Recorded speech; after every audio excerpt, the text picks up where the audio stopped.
right, so this is day 4, monitoring the growth of my red-tailed catfish. And today I'm going to try to do a water change, which will be kind of interesting. I pulled my filter out, and it actually has a little tube on the side. And I tried everything to try to adapt something to fit that tube. I'm thinking I might have to go to the hardware store and get something. But today I was thinking I could use electrical tape to attach a tube to the filter to drain this thing.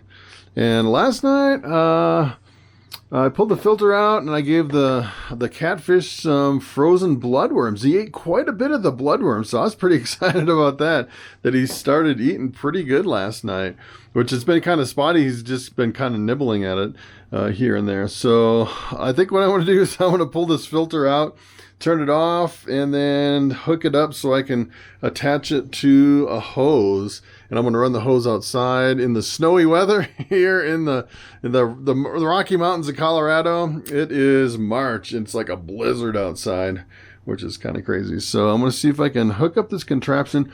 This is pumping like it's pumping about 1,300 gallons per hour, so I should be able to drain about half of it in like 8 minutes. It's really pumping a lot of water, which is pretty incredible.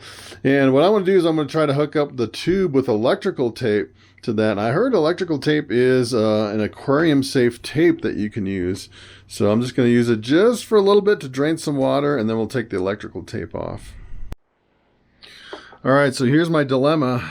I don't have a hose that'll attach to this, so I'm thinking I could just wrap it in electrical tape right here. Now, the funny thing is I had some really thick hose out in the barn. I had it out there for like 10 years. And last year I went through and I was cleaning the barn thinking, I'll never use this clear hose. It was just like this, except it was really thick. And I threw it away thinking I'd never use it. And here I am wishing I actually had it. So this transfers the flow from going up to out here. And then what I'm going to do is just switch that. And then I'm going to take some electrical tape. Hopefully that'll hold it right there. All right, so take a look at that. That worked pretty good, actually. Wrapping some electrical tape around there. So I'm going to go ahead and put it in the pond. We'll see how far we can drain this thing. All right, so for some reason this is not working. So take a look at this. If you switch the valve, and if you switch it the other way, supposedly it's supposed to move the water out of this hose, but it's like stuck, which is not working like I thought it was supposed to. That's kind of weird. All right, so I figured it out. There's actually 2 valves. You got to be smarter than the filter. And if you actually take a look inside, I had this one closed, which completely closes that. So I need to open this one, which apparently opens the side. And then this one blocks the flow from the top. So I'm going to put it together and try it again. All right, so that was the trick. We definitely have some good flow coming out now. Let's take a look at this. Whew, it is chilly out here. Look at how fast this is coming out. It's coming out pretty good. Not too bad. Nice warm water.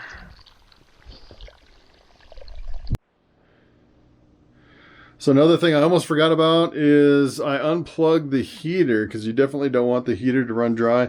Even though this particular heater, it says that if you run it out of the water, it'll automatically shut off and give an air.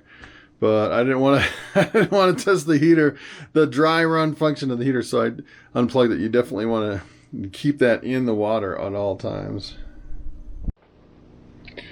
All right, so when I filled this thing up, I figured out it was 50 gallons per 4 inches. So I actually had it filled up to here, which is 350 gallons. So now we're at 8 inches. So just in a few minutes, it pumped out 50 gallons, which is pretty crazy. So in order to replace 150 gallons, which would be half of it, would actually be 4 inches times 3, so it'd actually be 12 inches, plus another 4 inches from the top, so it'd be 12, 13, 14, 15, 16 inches from the top, which is kind of cool that I actually measured it out when I filled it up.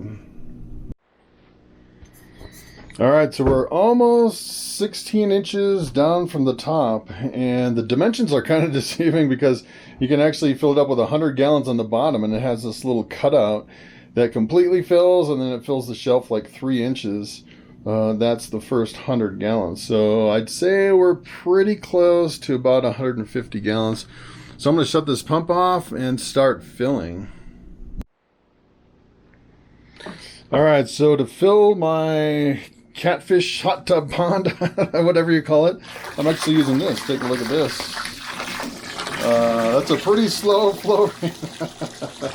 That's actually coming out of my sink. This is a flexible garden hose, really super flexible and lightweight, which is pretty awesome.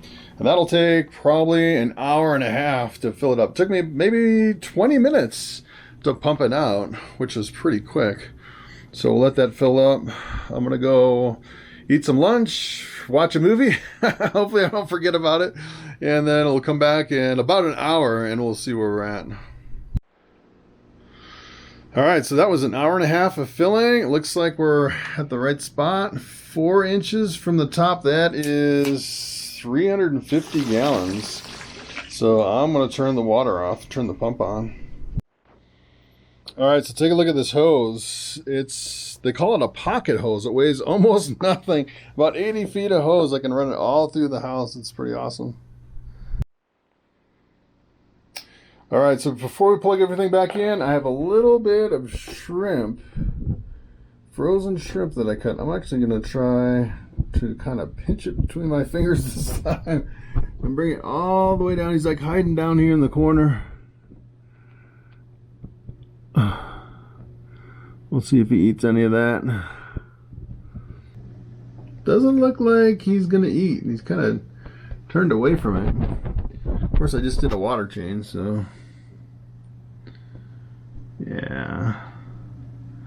All right, so that's the water change. I'm gonna plug the pump back in. All right, as soon as I turned the pump back on, he swam right over. He likes to hide out underneath that pump, which is kind of interesting. All right, so that's the water change. Takes quite a while. I'm going to have to figure out how to schedule it into my day a little bit better. So if I get all the timing down right, I could just plug it in and just kind of walk away and then come back at a certain time for the drain and fill, which would be pretty much the easiest way to do it. So I'm just going to keep doing daily videos, and I'll show you how this guy grows if we can keep getting him to eat day after day. He's kind of been a stubborn eater, I'd say. Seems like he's been eating like every other day, which is kind of unexpected. All right, so it's been about 6 hours since I did that water change, and I'm going to try to feed this guy to see if he'll eat. I'm going to unplug the filter, and in order to feed him, I've been pulling up the whole filter so you can actually see him. Sometimes he like hangs out right at the bottom of the filter. Now he is staying at the bottom. I think he's already getting a little bit bigger. All right, so I'm going to try some frozen bloodworms. I'm bringing it all the way down. Seems like he likes these bloodworms.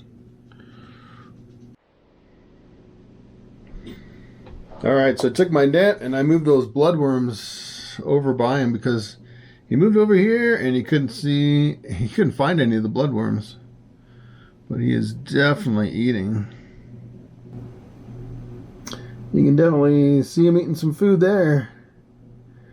Starting to chow it down. I think he's grown quite a bit just in the last few days. It's hard to tell because he's so small. I think out of all the foods, he definitely likes the bloodworms the best.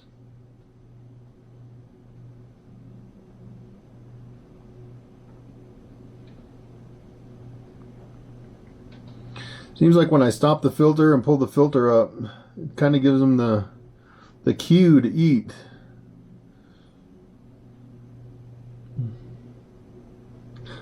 He's so small. You can hardly even see him.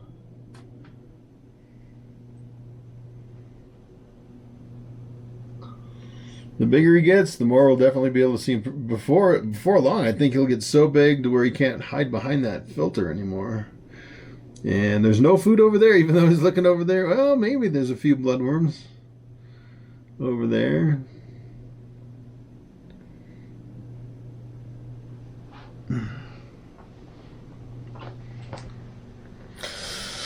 All right, so he's doing pretty good. Eating his bloodworms. Got a water change. Kind of the funny thing is this tank was starting to smell a little bit fishy. I don't know if catfish smell more fishy than other fish, but or if it was just because it's a new tank and there's not enough bacteria in here to really break everything down. But there you have it. All right, guys, thanks for watching. I will see you tomorrow.